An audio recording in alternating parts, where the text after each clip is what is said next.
दया कीजिए। तो पवित्र आत्मा के वरदानों के विषय में कुछ एक वचन आपके साथ पढ़कर और उनके वरदानों और फलों के विषय में हम जानने का प्रयास करेंगे। सबसे पहले आप वचन खोलेंगे कुरिन्थियों का पत्र, पहला पत्र, अध्याय 12, पद संख्या 1 और उससे आगे ही हम पवित्र आत्मा के वरदानों के विषय में पढ़ सकते हैं। कुरिन्थियों का पहला पत्र, अध्याय 12, पद संख्या 4 से हम पढ़ेंगे। कृपा दान तो नाना प्रकार के होते हैं, किंतु आत्मा एक है। सेवाएं तो नाना प्रकार की होती हैं, किंतु प्रभु एक ही है। प्रभावशाली कार्य तो नाना प्रकार के होते हैं, किंतु एक ही ईश्वर के द्वारा सबों में सब कार्य संपन्न होते हैं। वह प्रत्येक को वरदान देता है। सुनिए, आप में से हर एक व्यक्ति को वरदान देता है। किसी को बोलने का, यहाँ पर किसी को गाने का, किसी को वचन पढ़ने का, किसी को उपवास करने का, किसी को मध्यस्थता करने का, किसी को पेनेंस के काम करने का, किसी को पश्चाताप करने का, किसी को सेवा करने का, किसी को दशमांश देकर खुश होने का। सबको अलग अलग वरदान दिए गए हैं। और वो वरदान क्या है, इसके विषय में बाइबल हमें क्या बताती है। संत पौलुस लिखता है, जिससे वह सबों के हित के लिए पवित्र आत्मा को प्रकट करें। किसी को आत्मा के द्वारा प्रज्ञा के शब्द मिलते हैं, तो किसी को उसी आत्मा के द्वारा ज्ञान के शब्द मिलते हैं, और किसी को उसी आत्मा के द्वारा विश्वास मिलता है। वही आत्मा किसी को रोगियों को चंगा करने का, किसी को चमत्कार दिखाने का, किसी को भविष्यवाणी करने का, किसी को आत्माओं की परख करने का, तो किसी को भाषाएं बोलने का, और किसी को भाषाओं की व्याख्या करने का वरदान देता है। एक ही और वही आत्मा ये सब करता है। वह अपनी इच्छा के अनुसार प्रत्येक व्यक्ति को अलग अलग वरदान देता। इसलिए किसी के वरदान से ईर्ष्या नहीं करना। वो अच्छा गा सकता है, मैं नहीं गा सकता, क्यों? हो सकता आपको प्रभु ने कोई और वरदान दिया। कोई गेट पे खड़े होकर सेवा देना नहीं चाहता, वो भी एक बहुत बड़ी सेवा है।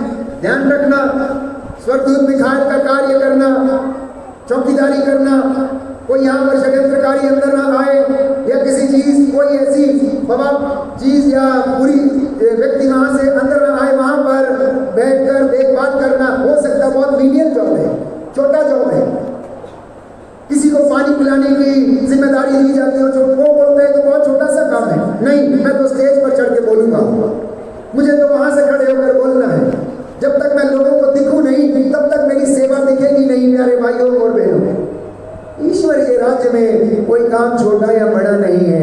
एक आत्मा, वही आत्मा सबको अनेक प्रकार के विभिन्न कार्य आपकी योग्यता के अनुसार वो प्रदान करता है। इसलिए मैं कहता हूँ, जिसकी जितनी बड़ी झोली है, जिसका जितना बड़ा मस्तिष्क है, जो सोच सकता है, उसे उतने ही ज्यादा वरदान मिलते हैं, उतने ही वरदान मिलते हैं, उससे ज्यादा वरदान नहीं मिलते हैं।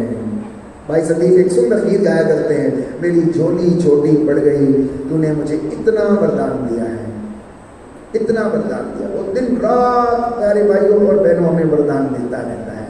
डिपेंड आपके ऊपर करता है, आपके पास झोली है या थैला है या फिर बोरी है या बहुत बड़ा ड्रम है जिसमें आप भर के ले जा सकते हैं। पिछले 3 दिनों से यहाँ चंगाइयाँ बह रही हैं, अनॉइंटिंग, अभिषेक, मसा, जिसको जितना चाहिए लेकर जाओ। हम कोई छोटी सी बोतल लेके आएगा तो उसमें उतना जाएगा, कोई 4-4 बोतल भर के लाता है, पानी की लेके जाता है, लस्सी करा के लेके जाता है। ऐसे ही परमेश्वर का वचन है। आत्मा के वरदानों के विषय में हमने बात की प्यारे भाइयों और बहनों, और इन्हीं वरदानों के द्वारा जब ये वरदान हमारी जिंदगी में है तो इनका फल आना उचित है।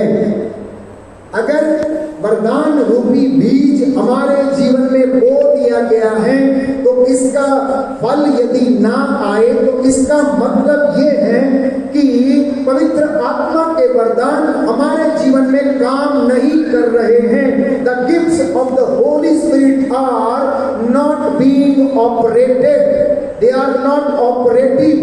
That is the reason we are not able to bear the fruits. मतलब पवित्र आत्मा के वरदान का जो बीज हमारे जीवन में बोया गया है वो कार्य नहीं कर रहा, इसलिए उसका फल नहीं आ रहा है। फल कौन कौन से हैं इसके विषय में जानने की कोशिश करेंगे। गलातियों का पत्र अध्याय 5 पद संख्या 22। आत्मा के फल प्रेम, आनंद, शांति, सहनशीलता, मिलनसारी, दयालुता, ईमानदारी, सौम्यता और संयम। सुनिए ध्यान से, फिर से एक बार दोहराना चाहूंगा। पीछे जितने भी लोग मेरी आवाज यदि सुन रहे हैं तो आप कान खोलकर सुन लीजिए कि अगर आत्मा के वरदान हमारी जिंदगी में नहीं ऑपरेट होते या हम उन्हें दमन करते हैं तो हमारी जिंदगी में प्रेम नामक फल नहीं आएगा, आनंद नामक फल नहीं आएगा, शांति नहीं आएगी, सहनशीलता नहीं आएगी, मिलनसारी नहीं होगी, दयालुता नहीं होगी, ईमानदारी नहीं होगी, सौम्यता नहीं होगी और संयम भी नहीं होगा। वहीं दूसरी ओर यदि आत्मा के वरदान, प्रज्ञा का वरदान, विश्वास का वरदान, अगर ये हमारी जिंदगी में हम इन्हें मौका देते हैं कार्य करने का तो इनके फल हमारे घरों में निश्चित रूप से हमें दिखेंगे। बोलिए आमीन। हालेलुया। हाथ उठाकर वचन दोहराएंगे, हालेलुया, हालेलुया। प्रभु का वचन कहता है, गलातियों का पत्र अध्याय 5 संख्या 22, आत्मा का फल है